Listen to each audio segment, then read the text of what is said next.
Now I know some of you, or a really great majority of you, have already heard about the zombie apocalypse. I'm here to talk about some ways that I can kind of help you in case it actually does happen.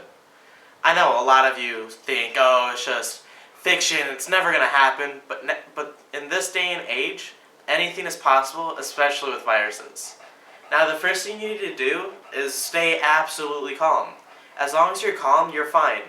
And you never want to go into open spaces.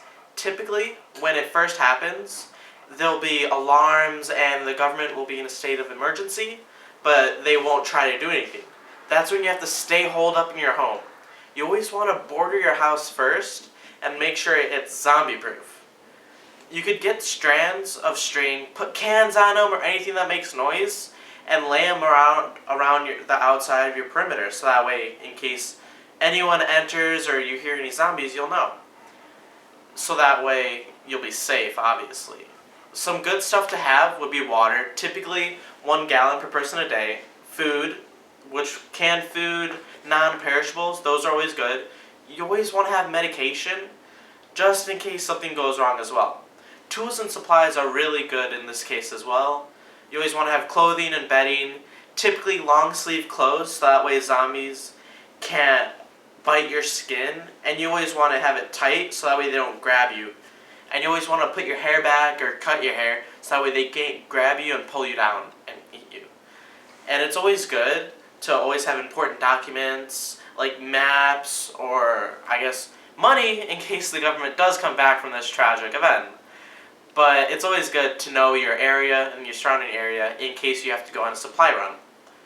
Now, when it first starts, like I said before, you have to hole up and wait. Typically, it's good to wait 3 to 6 weeks. That way it'll all calm down.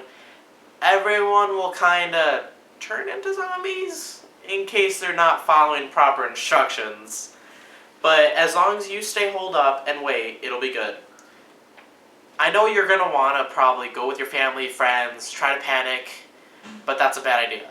All you have to know is if your friends are doing the same thing as you, they'll be better off than everyone else.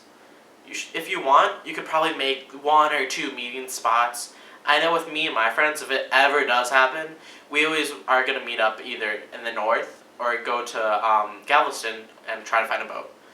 But we always think that the north is better because it's colder, it'll stop zombies more, and that way it's easier to see them with all the snow. I know in some places, environment like that, it's better to kind of stay away from swampy areas because you could easily sink into the mud, you could get stuck, you could drown. I know since zombies technically dead, they always, if they go in the water, they'll still be down there, but they just stay there. So it's really bad if you go there as well. If you do encounter a big horde of zombies, like if you're on a supply run and you're panicking, just remember, never shoot off your gun because that'll just attract more zombies. I would suggest creating a diversion off into the distance and making sure that they go over there and then you and your team can escape. Now, some weapons to kind of have or gather would be kind of blunt objects, sharp objects. Always use a gun or something that makes a loud noise as a last resort because you never know what'll come next. I know that household stuff can always work, like shovels, and you could mod those like in video games. You can always make a sword and then put like duct tape around the handle and make it electrified. And you can do tons of equipments and mods. All you have to do is stay calm and be reassured that you will get through this. And some other stuff that you may need to go out for would be first aid supplies, but that's kind of mandatory with medications and food and water that you always have to go out for every day. Always plan your evacuation route just in case if something happens, because you never know when zombies will come. And you never know how bad it is or how many there is. So you always need to have a foolproof escape plan. And you always need to make a list of emergency contacts in case you need to like get separated from your group or you need to have signals, like smoke signals and like that. So it's always good to remember. And I know behind me, I have a poster of zombie apocalypse rules.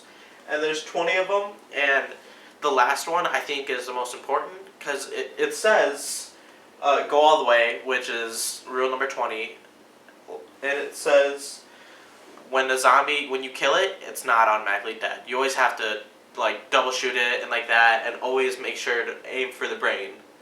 So you always got to cut off the stem cell, this brain stem, and that's always good. And I know if you wanted to learn more, you can always Google it or just talk with your friends, because 1 in every 3 people will have a really high interest in it. But personally, I like reading the Zombie Survival Guide by Max Brooks, and it's a really good book, and it has a bunch of survival techniques and weapons that you can use, and in the back it has kind of like stories that have gone, but I really suggest you get this if you're interested. Thank you.